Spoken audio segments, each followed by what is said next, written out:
Imagine for a moment that your whole life with someone is a lie. That for 8 years, your partner has been secretly ashamed of you, inventing excuses to leave you at home, while they swan around with someone else, who they introduce to everyone as their partner.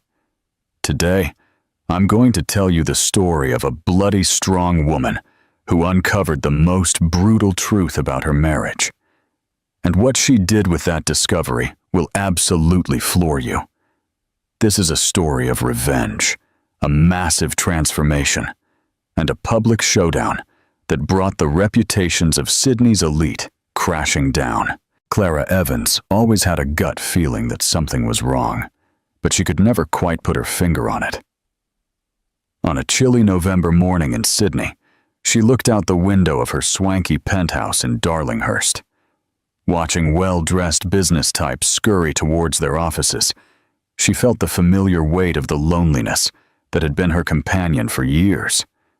The flat was immaculate, decorated with the same discreet taste her husband, Oliver Davis, always demanded. Italian designer furniture, neutral tones, all coordinated to reflect the status of a successful exec. But Clara felt like a stranger in her own home, a temporary guest in a hotel that was way too expensive for her. Oliver, 42, had left early, as usual. He was a managing partner at Davis & Associates, a consulting firm that advised Australia's biggest corporations. Tall, with perfectly styled gray hair, and always dapper in his custom-made suits from Martin Place, Oliver was the kind of man who commanded respect the moment he walked into a room. Clara, 33, was the complete opposite. She came from a small country town in rural Queensland and had moved to Sydney at 20 to study languages. That's where she met Oliver at a graduation party. He was already professionally set, and she was a starry-eyed young woman, fascinated by city life. Their romance was a fairy tale. Oliver wooed her with a sophistication she'd never experienced. Dinners at exclusive restaurants, weekends away on the Gold Coast, expensive gifts that made her blush. Clara felt like Cinderella, a simple country girl elevated to a world of luxury and refinement that had always seemed out of reach. They married 2 years later in a small but elegant ceremony. Clara wore a simple dress she'd bought with her savings, and Oliver paid for the reception at a lush vineyard for 50 guests, all from his social and professional circles. In the first few years, Clara still hoped to fit into Oliver's world. She studied etiquette, learned about fine wines, and tried to get into contemporary art. But slowly, Oliver started to discourage her from attending social events. "You'd get bored, love," he'd say, every time they received invitations to charity galas or business dinners. "They're pretty formal, full of business talk you wouldn't get. You'd rather stay home with your books, wouldn't you?" And Clara believed him, or wanted to believe him. She accepted his excuses because the alternative, that her own husband was ashamed of her, was too unthinkable to confront. Clara specialized in technical and literary translation, working freelance for publishing houses.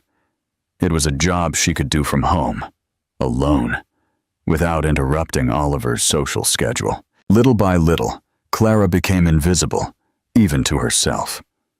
That November morning, while tidying Oliver's study, Clara found something that would change her life forever. A golden envelope forgotten among some business contracts. It was an invitation to the annual Art Foundation Gala, one of Sydney's most prestigious events, held at the Museum of Contemporary Art. The invitation was dated 3 weeks ago. Clara remembered that night perfectly. Oliver had said he had a boring business dinner and had come home at 3 in the morning. With her heart hammering, Clara grabbed her laptop and looked up the event. Immediately, dozens of photos of Sydney's high society popped up. Photos of elegant couples, dazzling women in gowns, distinguished men. And then she saw him, Oliver, radiant in his impeccable tux, with his arm wrapped around the waist of a woman Clara had never seen. A spectacular blonde, about 28, in a red dress that cost more than Clara's annual wage. She was tall, slender, with the kind of polished beauty that only money can buy.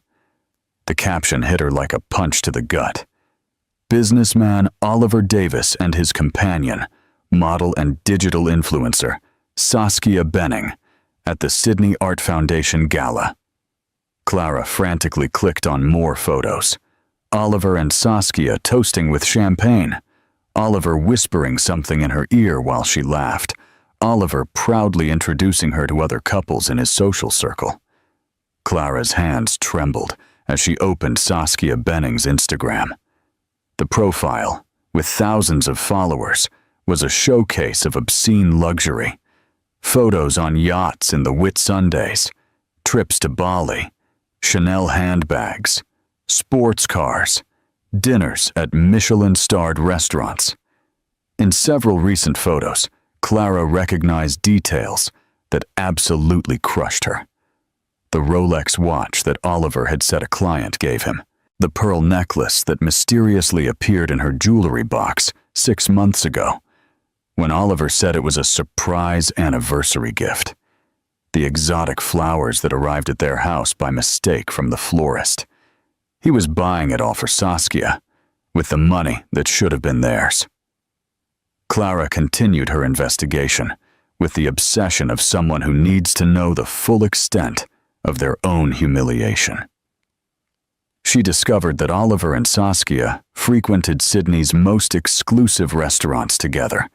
She found photos of them at events that happened while Oliver was supposedly on business trips. A weekend in the Blue Mountains, another on the Gold Coast. The worst discovery came when Clara found an interview with Saskia in a glossy magazine, published 2 months earlier.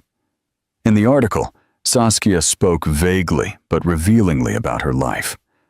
When asked about her relationship, Saskia replied, "Oliver and I are very happy. He's been in the process of a divorce for almost a year, but he's a very loyal man who cares about his ex-wife and wants to do things properly so as not to hurt her." Clara read those words, feeling her world collapse. Oliver had told Saskia they were separated. For over a year, while sleeping in the same bed as Clara, kissing her good morning before going to work, and making love to her on weekends, he was building a whole parallel life. It wasn't just an affair. It was a serious, public, recognized relationship, at least to everyone except Clara. She ran to the bathroom and threw up. Then she sat on the cold floor, crying until she had no tears left. When she finally got up and looked in the mirror, she saw a woman she didn't recognize. Her eyes were puffy, her face streaked, and she had the expression of someone who had just found out her whole life had been a lie. What would you do if you were in Clara's shoes? Share your thoughts in the comments. Oliver came home at 7 p.m., as usual. He kissed Clara's cheek absent-mindedly, as usual. He asked what was for dinner, as usual. It was as if nothing had changed, as if Clara's world hadn't just fallen to pieces. During dinner, Clara watched him as if seeing him for the first time. The calculated way he talked about his day, carefully omitting any detail that could connect him to Saskia, the way he avoided her gaze, the way his phone buzzed constantly with messages he'd check discreetly, always with a little smirk on his lips. After dinner, Oliver said he needed to review some contracts in his study and closed the door. Clara knew he was talking to Saskia. That night, lying next to the man who had been deceiving her, Clara made a decision that would change everything. She wouldn't confront Oliver right away. First, she would unearth the entire truth, and then she would make Oliver pay for every humiliation, every lie, for every moment he made her feel inadequate while he built a fairy tale life with another woman. The following days were a descent into the hell of progressive discovery. Clara became a detective of her own life, and every new piece of evidence was like another deep stab into her already shattered self-esteem. She started by checking their shared bank statements, which she'd always had access to, but had never used because she blindly trusted him. What she found turned her stomach. In the last 18 months, Oliver had spent almost $120,000 on client entertainment and business trips. But Clara was able to trace many of these transactions: dinners for two, shopping on Pitt Street Mall at Prada and Gucci, weekends at luxury hotels, always booked for a couple. There was even a $25,000 transaction at a high-end jeweler. On the same date, Saskia had posted a photo of a diamond bracelet with the caption, "Special gift from someone special." But the financial discoveries were just the beginning. Clara found a search history on their shared iPad. Searches like romantic hotels in the Blue Mountains, jewelry for a 28-year-old, and how to end a marriage without losing money. The last search was just 2 months earlier. Oliver wasn't just cheating on her. He was planning to leave her. One afternoon, when Oliver said he had an all-day meeting, Clara decided to follow him. She took a taxi to his office. Oliver left at 2 in the afternoon, not by car, but on foot. Walking toward the city, Clara followed, keeping her distance. Oliver entered a classic cafe, and Saskia was already waiting for him. Clara hid behind a column and watched a scene that completely destroyed her. Oliver and Saskia greeted each other with a passionate kiss. They sat at a reserved table, clearly regulars. Clara could see them talking animatedly. Oliver was laughing in a way she hadn't heard him laugh in years. His eyes lit up when he looked at Saskia. He held her hand across the table, playing with her fingers, treating her with a tenderness Clara had forgotten existed. At one point, Oliver took a small box from a luxury jeweler out of his pocket and handed it to Saskia. She opened it with a look of genuine ecstasy and put what looked like a ring on her right ring finger. It wasn't an engagement ring. After all, Oliver was still married, but it was clearly a promise of a future. Clara watched for almost 2 hours. She saw how Oliver treated Saskia like a queen, how he hung on her every word, how he looked at her with an adoration he had never shown Clara. It was obvious that he was deeply in love, and that, in a way, hurt more than the betrayal itself. Clara could have dealt with a soulless sexual affair, but Oliver had fallen in love with another woman, and had built with her the kind of relationship Clara had always dreamed of having with him. In the taxi home, Clara cried silently, watching the Sydney streets pass by the window. The city that had once been synonymous with her dreams now seemed like a graveyard of lost illusions. That night, Oliver came home at 7:30, half an hour later than usual. He said the meeting had dragged on, and he was exhausted. They ate dinner in silence, as had become their custom. Clara watched him discreetly and noticed the signs she had always ignored. The way he checked his phone, always turning the screen down when someone messaged him. The way he immediately showered to relax from the workday. The way his clothes sometimes smelled of women's perfume, which he explained away as a client's or colleague's scent. After dinner, Oliver said he needed to work late. Clara went to the bedroom and pretended to be asleep.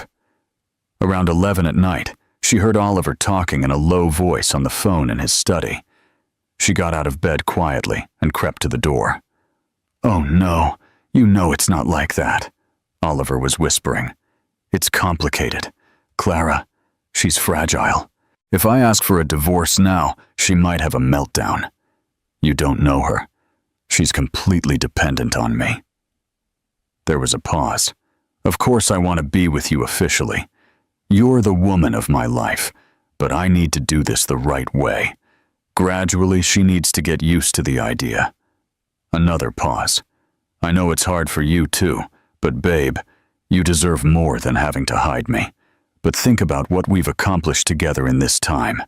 Your career has taken off, And when we're officially together, I'll make sure all of Sydney society knows you're my woman." Clara leaned against the hallway wall, her legs trembling. Oliver wasn't just planning to leave her.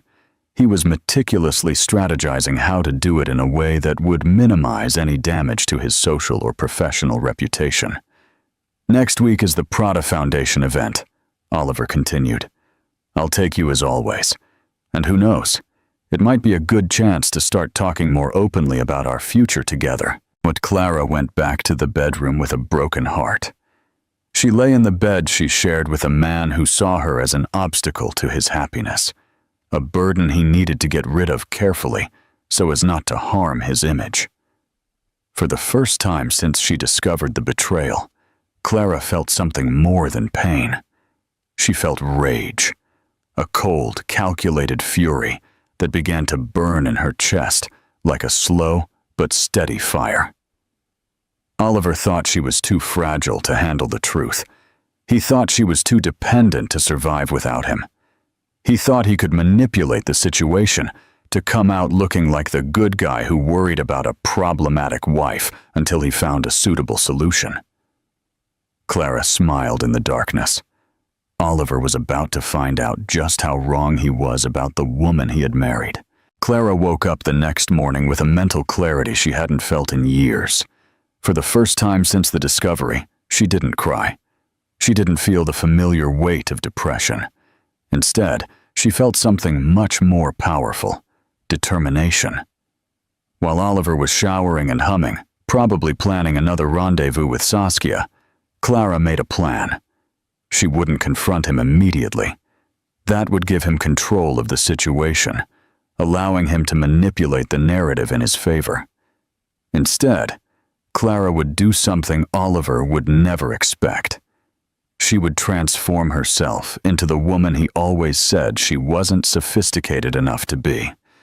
She started by looking up all the social events Oliver had attended without her over the past 2 years.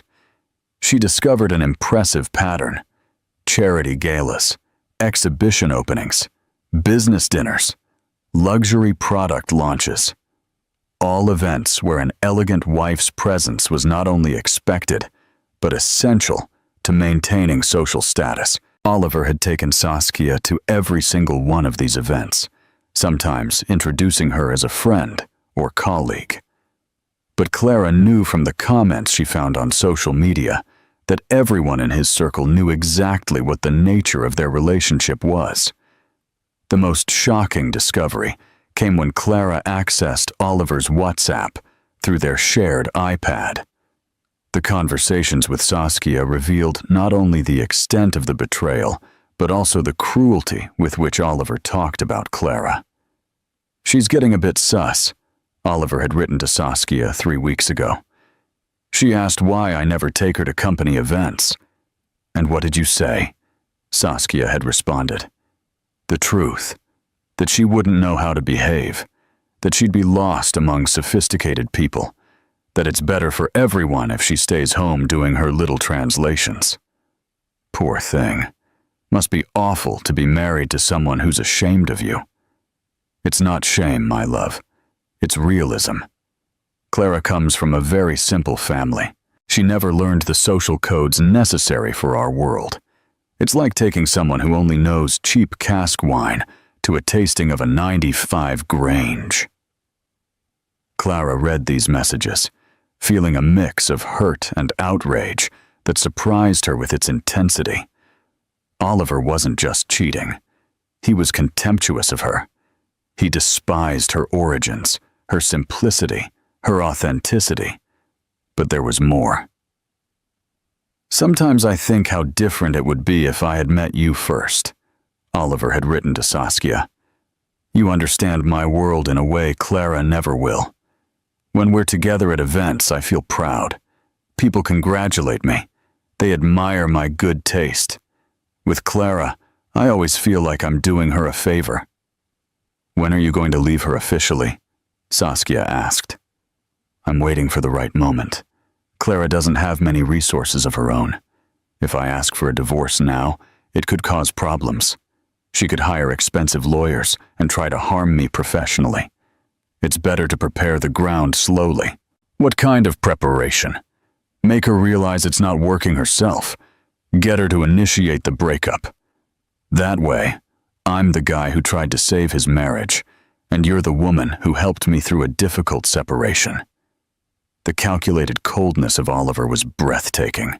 He had planned every detail of their marriage's destruction to preserve his reputation and maximize his chances with Saskia. Clara printed these conversations and hid them away. Then, she began the second phase of her plan, the transformation. Her first stop was Pitt Street Mall. She entered a Chanel boutique and asked to speak to the most experienced personal shopper. "I need a complete makeover," Clara told Marina, a stylish woman in her 50s who sized Clara up with professional eyes. "What kind of transformation, madam?" "I want to be unrecognizable. I want to become the kind of woman who commands a room when she walks in." Marina smiled. "May I ask the occasion?" "Revenge," Clara replied without hesitation. They spent 3 hours in the boutique.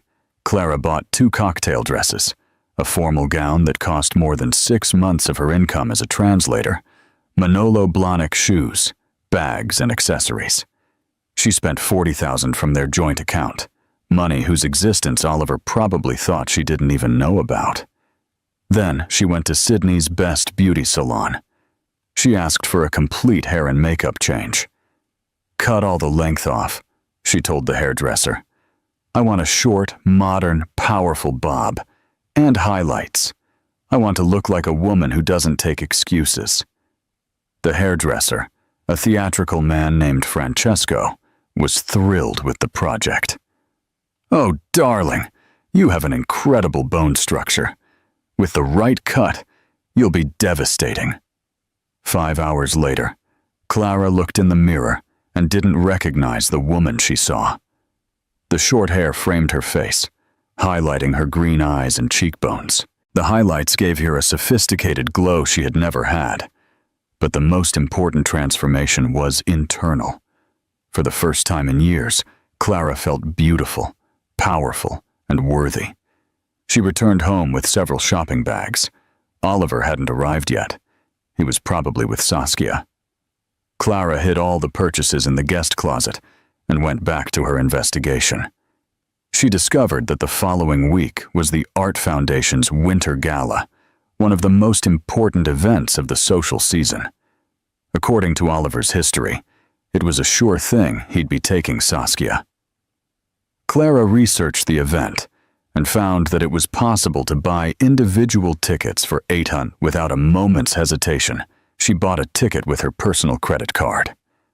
That night, when Oliver came home at 10:30, with the familiar scent of a woman's perfume on his clothes, Clara was in the kitchen, making tea. Seemingly the same submissive wife as always. "How was your day, my love?" Oliver asked, kissing her distractedly on the forehead. "Quiet," Clara replied. "I worked on some translations. And you? How was the all-day meeting?" Oliver didn't notice the irony in her voice. "Exhausting.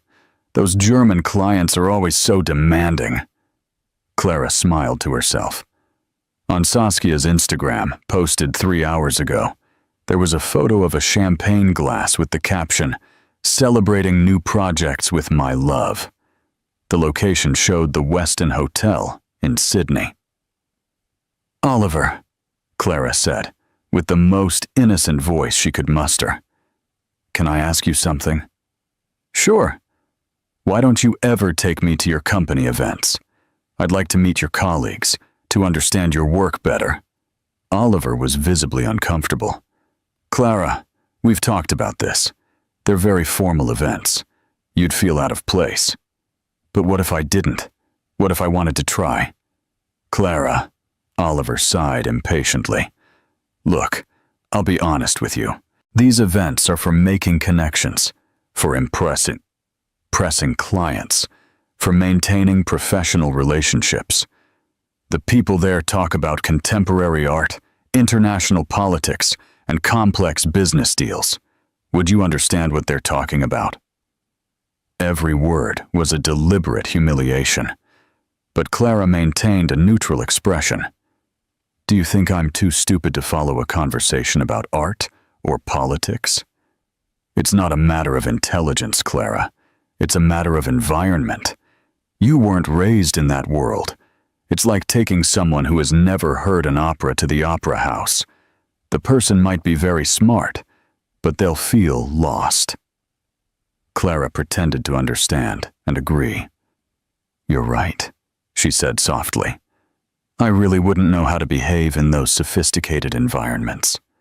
Oliver seemed relieved that she had accepted the explanation so easily. Exactly. And there's nothing wrong with that, my love. Everyone has their place in the world. Yours is here, looking after our home, doing your translation work. That's what you're good at. That night, Clara lay next to Oliver, smiling in the darkness. In a week at the Art Foundation Gala, Oliver would find out just how wrong he was about the woman he had married. And Saskia would find out what happens when you try to steal a husband from a woman who has finally decided to stand up for herself. Clara woke up the following Monday with the determination of a general preparing for the final battle. She had exactly 6 days to transform completely, and every hour would be used strategically. Her first stop was a prestigious business school in Sydney, where she enrolled in an intensive crash course on social protocol and etiquette. The course, which normally lasted a month, was condensed into 5 days for a select group of executives who needed to quickly learn the nuances of elite behavior. Ms. Evans, said the professor, Countess Isabella, a woman in her 60s with an aristocratic bearing and piercing eyes. I'll be blunt. You have 5 days to learn what people in high society learn their whole lives. There will be no time for pleasantries or niceties. Let's get down to business. Clara absorbed every piece of information like a sponge. She learned about Sydney's social hierarchy, how to identify important people by the way they dressed and behaved, and the appropriate conversation topics for each type of event. She learned about wine, not just the names, but the stories behind the labels, the production regions, the important vintages. The difference between someone who belongs in high society and someone who pretends to, the Countess explained, is not in what you know, but in how you react to what you don't know. A truly educated person never tries to impress with knowledge they don't have. They ask intelligent questions and listen with genuine interest. Clara practiced conversations about contemporary art, international politics, and the global economy. She learned the difference between confidence and arrogance, between elegance and ostentation. In parallel with the course, Clara went daily to Sydney's most exclusive gym, where she hired a personal trainer who worked with models and actresses. Madam, said Marco, the trainer, you have an incredible body structure. With the right work, in 1 week, you'll have the posture of an international model. They worked intensely on her posture, her walk, and her gestures. Clara learned to enter a room as if she owned it, to greet important people without looking intimidated, and to smile in a way that showed confidence without seeming arrogant. On the 4th day of her preparation, she did something she never thought herself capable of. She hired a private investigator. She wanted to be absolutely sure of every detail of Oliver's double life before the final confrontation. The investigator, a former cop named Roberto Ferrer, delivered a report that exceeded even Clara's worst expectations. Oliver had not only been cheating on her with Saskia for 18 months, he had created a complete parallel life. He had a rented apartment where he spent the nights he said he was working late. He had a separate bank account where he deposited part of his annual bonuses. He had even hired a divorce lawyer 3 months earlier. But the most devastating information was on the last pages of the report. Oliver had promised to marry Saskia in June of the following year. He had already booked a church and a 5-star hotel for their honeymoon. He was planning to ask Clara for a divorce right after the holidays, claiming irreconcilable differences and that they had grown in different directions. The lawyer had already developed a strategy to minimize the division of assets, exploiting the fact that Clara had not contributed significantly to the couple's wealth.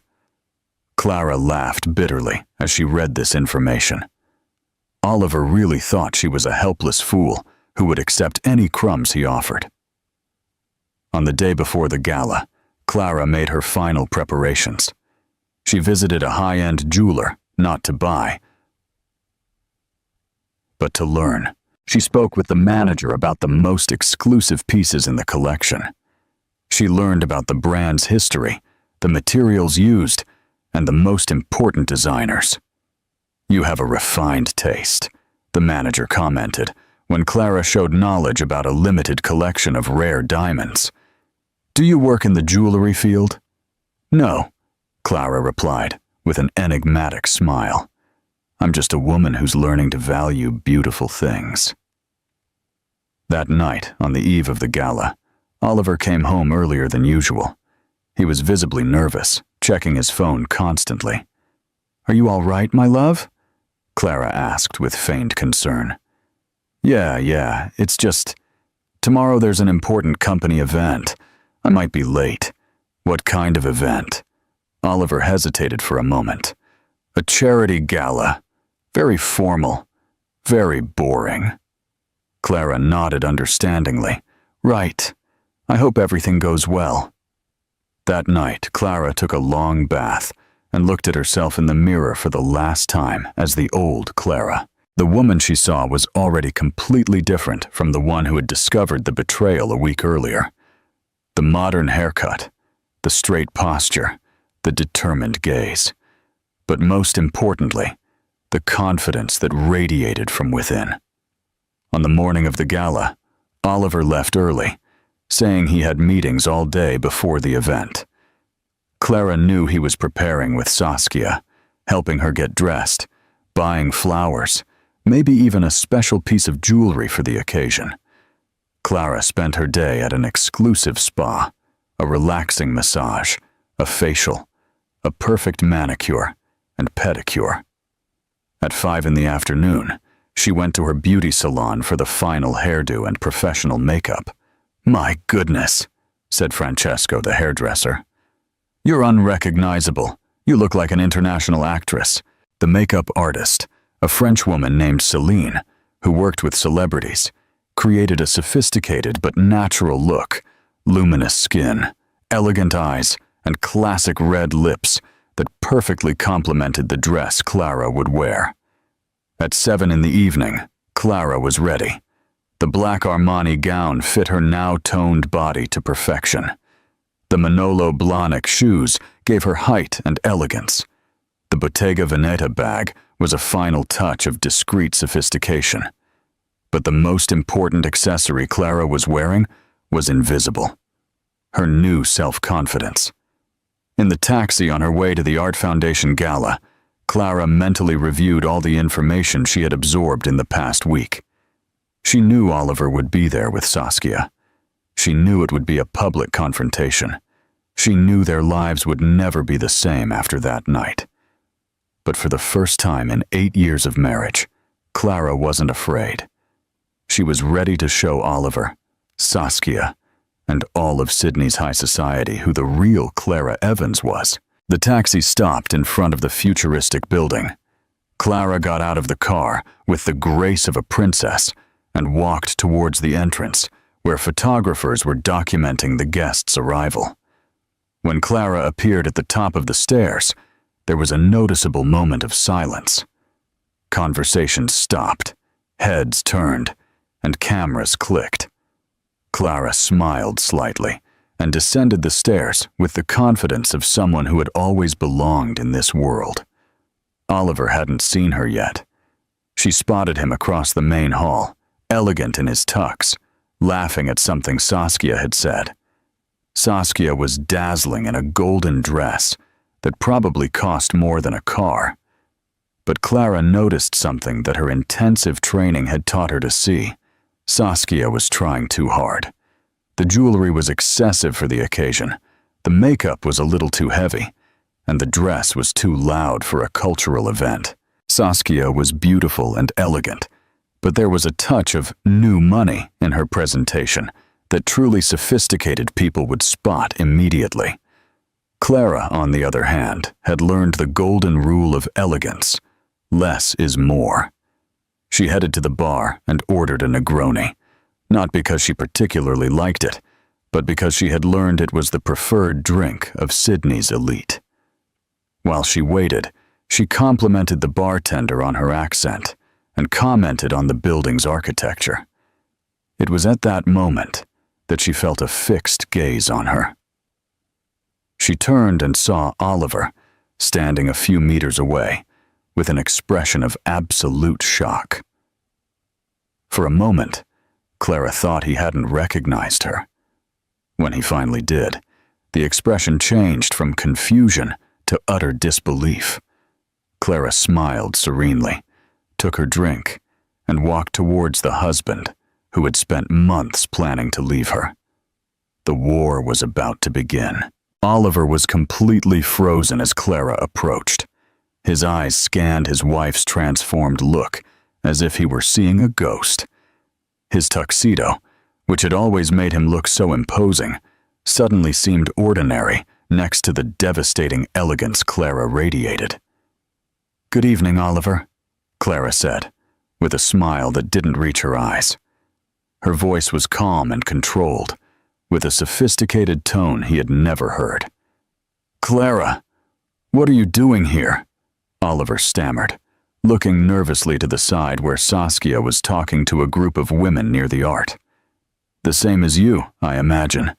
Appreciating contemporary art, meeting interesting people, participating in the cultural life of Sydney." Clara took a sip of her Negroni, maintaining direct eye contact. "Or is there a problem with me being here?" Oliver tried to compose himself, but he was visibly flustered. "No, of course not. It's just that you never showed an interest in these kinds of events." "How interesting." Clara tilted her head slightly. "I never showed an interest? Or you never gave me the chance to show it?" Before Oliver could respond, Clara was interrupted by a female voice behind her. "Oliver! Babe! Who's your friend?" Saskia had approached and was now next to Oliver, wrapping her arm around his with possessiveness.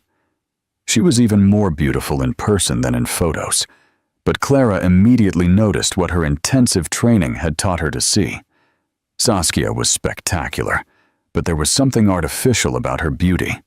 The lips were a bit too full, the chest clearly enhanced, the fake tan that didn't match Sydney's winter. "Saskia, this is Clara," Oliver said, swallowing hard. "Clara." Saskia extended her hand with a condescending smile. "Nice to meet you. Do you work in the arts?" Clara shook her hand firmly, maintaining her elegant smile. "I'm a literary translator. And you, Saskia, must be the model who has been going out with my husband for the past 18 months. The silence that followed was deafening. Oliver turned as pale as a ghost.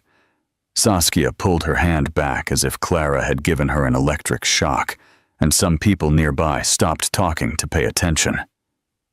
Your husband?" Saskia looked from Clara to Oliver with increasing confusion. "Oliver, you told me you were divorced 2 years ago." "Divorced?" Clara laughed softly. "How curious. Oliver, when exactly did this divorce happen? It must have been while I was asleep, because we were still married when you left home this morning." Oliver tried to intervene desperately. "Clara, please, let's talk in private." "Why?" Clara raised her voice just enough to attract even more attention.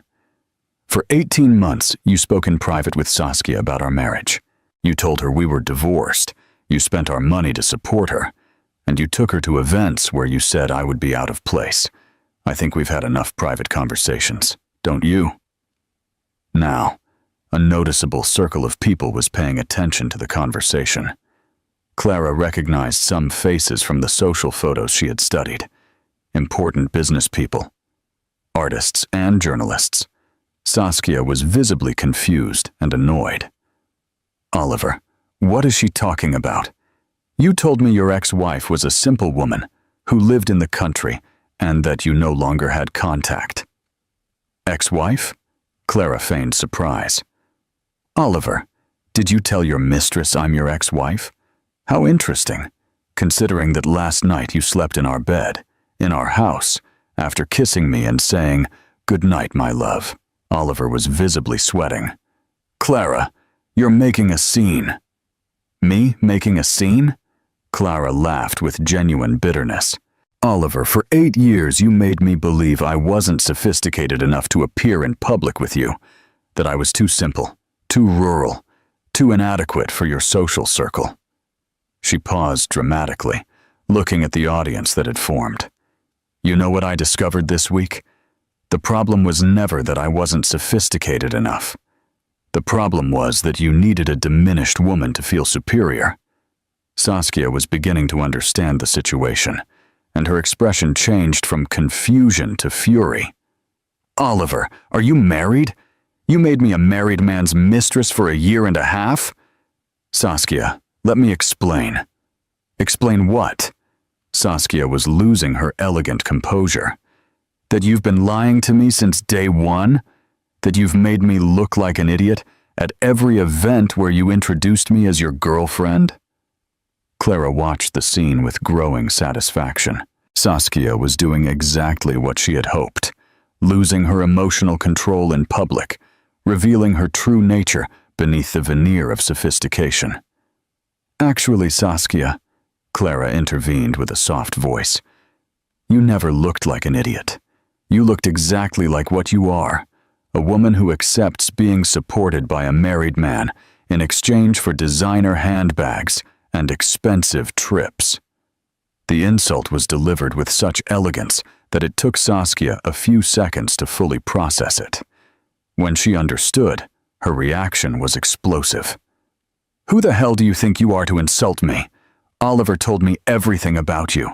A failed woman who never achieved anything in life besides translating insignificant little texts." "Insignificant little texts?" Clara smiled with genuine superiority. "Saskia, darling, while you were posting bikini photos on Instagram, I was translating Virginia Woolf and Gabriel Garcia Marquez for a major publisher. While you depended on my husband's money to maintain your lifestyle, I was building a respected career in the cultural field." Clara paused, looking Saskia up and down with elegant disdain. "You know the fundamental difference between us. You are an accessory, beautiful, decorative, but easily replaceable. I am the protagonist of my own story." Saskia tried to respond, but Clara hadn't finished. Clara turned to her husband, who was clearly in shock. "You told Saskia I was inadequate for events like this, that I wouldn't know how to behave in society, that I wouldn't understand conversations about art, politics, or culture." Clara gestured elegantly. "Well, here I am at the same event as you, talking about contemporary art, with people you consider important, wearing Armani, drinking a Negroni, behaving exactly like any other sophisticated woman here." She stepped closer to Oliver, lowering her voice, but keeping it audible to everyone around them. "You know what this proves? That I was always capable of belonging to this world. You are the one who needed to keep me small to feel big. You are the one who needed a diminished wife to justify your need for a mistress who would inflate your ego." Oliver tried one last time. "Clara, don't you get it?" "I get it perfectly," Clara interrupted him. "You're a coward. A man who doesn't have the courage to own his choices, who lies to 2 women simultaneously, who builds his self-esteem on the humiliation of others." She turned to Saskia, who was visibly trying to control her tears of rage and humiliation. "And you, darling, are exactly the kind of woman who accepts a man's crumbs because you don't believe you deserve the main course. You were content to be an option, to be introduced with half-truths, to be kept like an expensive doll. Clara drank the rest of her Negroni and placed the empty glass on a passing tray. Now, if you'll excuse me, I'm going to continue enjoying this magnificent evening. After all, this is exactly the type of event Oliver always said I wouldn't know how to appreciate. Clara walked away with the elegance of a queen, leaving behind a completely destroyed Oliver and a tearful Saskia. For the rest of the night, Clara was the center of attention. She spoke with diplomats about literature, with art critics about the influence of modern architecture, and with business people about cultural opportunities. She received 5 invitations to future events, 3 job offers, and 2 business cards from elegant men interested in getting to know her better.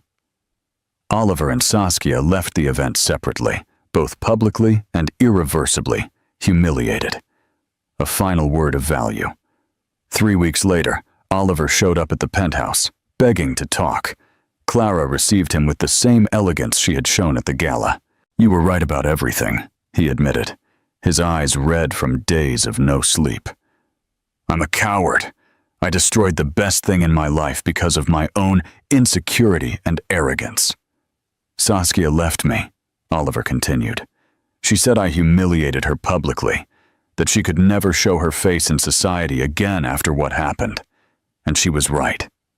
"Oliver," Clara said softly, "you taught me a valuable lesson about my own worth. Thank you for that."